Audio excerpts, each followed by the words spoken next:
Hello everyone, my name is Dr. Lukman Bello. I'm your facilitator for Eda842, Application of Management Information Systems in Education.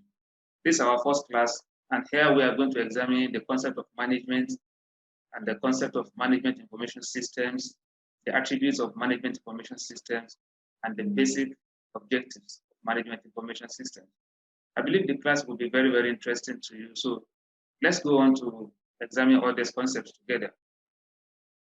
Okay, welcome to the class where we are going to examine the concept of management and thereafter discuss the overview of management information system in education.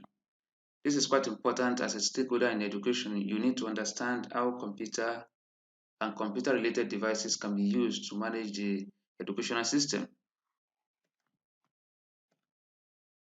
And by the end of this lesson, I expect you to be able to explain the concept of management, describe 5 functions of management, highlight the objectives of management information system, and lastly discuss the characteristics of management information system. Now before we go on, have you ever imagined an educational system without a functional MIS? While you are thinking on that, let us quickly consider the concept of management. Generally, management is the process of planning, organizing, controlling, coordinating the effort of organization members or people in a particular establishment and the use of all other resources to achieve the institutional goals or the organizational goals. So in the school system, all the resources need to be properly managed to achieve the institutional goals. And therefore, you need to perform, as a stakeholder, you need to perform specific managerial functions. These are what we call functions of management. And here we are going to quickly discuss the functions like planning, organizing, coordinating, commanding, controlling, and staffing. Now, all these functions need to be properly harmonized, and they are the functions that should be performed by the people in position of authority in a particular institution or in a particular organization to ensure that the goals of such organization could be easily achieved. Let us quickly examine these functions one after the other. The first one is planning, and this is the first managerial function that you need to perform as the head of the school or a stakeholder in the school system. It is probably the most important function of a manager. Simply put, planning means setting objectives and determining what should be done to accomplish the objectives. That is what planning means. And when you are talking about planning, you need to consider 4 basic questions. Now, these questions should be at the back of your mind when you are planning for a particular organization, and you should find a way of answering all these questions. First, you need to ask yourself, where are we now? You need to examine the present situation of your establishment, of your institution. Then you talk about where do we want to be in future, that is projecting into the future. Okay. Then what's the difference between where we are now and what we want to be? That is the gap. That gap that you intend to fill with your experience, with coordinating resources and human and material resources. The difference, that is the gap you are trying to fill. And lastly, how can we get there? That is the channels. What do you have to do to get to a particular position that you have projected? Now, another function is organizing. This comprises various organization activities that are directed towards the allocation of resources to promote the realization of the goals of a particular institution. You need to organize the resources in a particular organization, maybe in the school, to ensure that the goal of such institution is achieved at the end of the day. And this will involve activities like identification of activities. You need to identify the activities that you need to do or different organs of the organization needs to do to achieve the stated goal of the institution.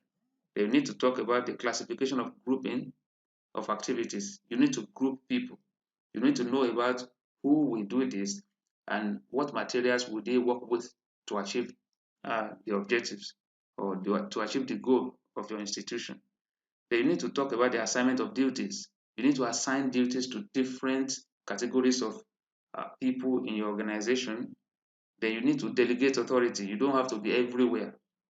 Okay, as a school head, you don't have to be the one monitoring how students come into the school, how they clean the environment, for instance, how the teacher teach in the classroom. No, you need to delegate authority to people to monitor all these activities. They need to coordinate these authorities that you have delegated. You don't just give people power without monitoring the power you have given to them. You need to monitor them. You need to coordinate the authority. Now let's look at another one, which is coordinating. That is the function of management that involves harmonizing and synchronizing all efforts of individuals and units to achieve a common objective. You have a common objective that you want to achieve. Then you need to coordinate all the resources, all the efforts of the individuals, all the efforts of your workers. So in the school, all the efforts of the teachers, the non-academic staff or non-teaching staff, the gardeners, okay, everybody, you need to coordinate all their efforts to ensure that you are able to get to where you are going. So coordinating is a very important function of a manager. Now another function is commanding, or what we call directing, and this deals directly with influencing and motivating subordinates for the achievement of the organizational goals. And when you are commanding, you need to do the following. You need to supervise. You supervise people to ensure that they are working towards achieving the same goal, okay, as the institution has stated or as the organization has stated. Then you need to motivate them. Motivation is very important. When you are commanding people, you are directing them, okay, especially in the school system, they need to be motivated. You incentivize them to ensure that they are able to achieve these goals. Then you provide leadership, okay, you show examples. Then you communicate, you ensure that there is a flow, there is a free flow of information between you and people working under you. The communication is very important so that they're able to give you feedback. You give them direction, they give you feedback. This improves the system a lot. Then another one is controlling. This is quite critical because it implies measurement of accomplishment against the standards and correction of deviation. So if you have some lapses, okay, that will not allow the organization to achieve the goal, okay, you need to take note of all this while controlling the entire system. The purpose of controlling is to ensure that everything occurs in conformity with the standard. You have a standard that you have set for a particular organization. So you need to ensure that everybody in the organization is working in conformity with the standard that has been set in a particular school or in a particular organization. This is quite important. Staffing is quite critical and is the last managerial function we are going to examine here, because you need to put round peg in a round hole. You need to put the right kind of person in a particular situation that they will be able to function effectively. So, and the main purpose of staffing is to put the right man on the right job, okay, to ensure that the right person who has the skills, who has the competence and the knowledge is doing that particular job. Now, in the next slide, I will give you an activity that I will uh, employ you to execute. I will just give you a few seconds to do that before we continue.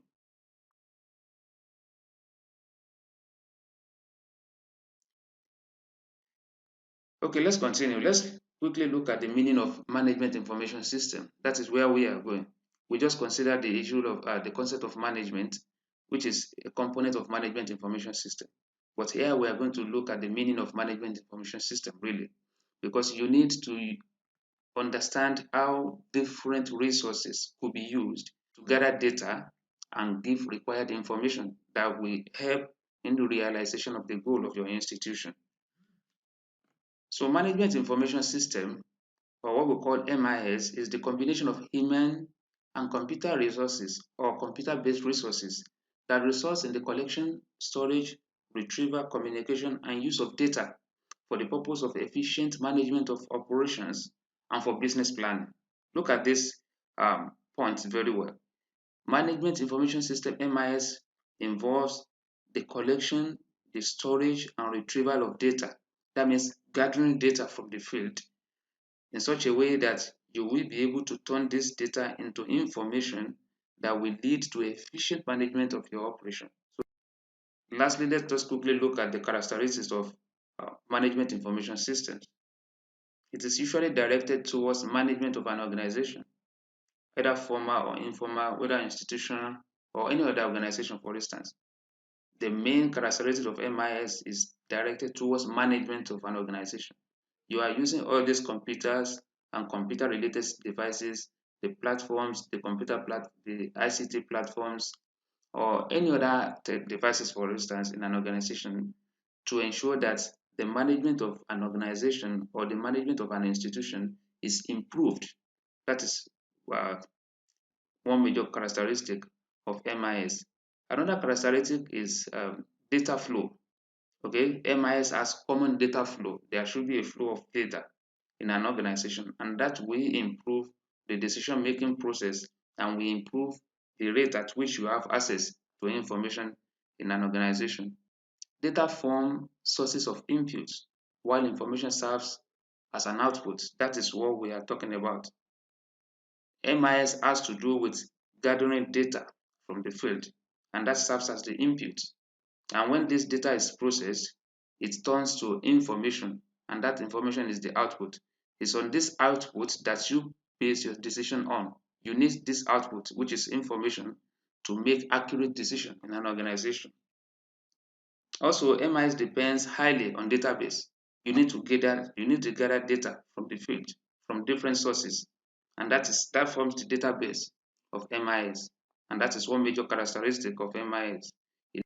And lastly, it creates room for other subsystems to exist because it gives them information on how to operate. Different components of an organization will depend largely on MIS to get information as to how they want to go in achieving the organizational goals. So let us stop here for this class, and in the next class we are going to examine the concept of management information system in education. Thank you for watching. See you in the class.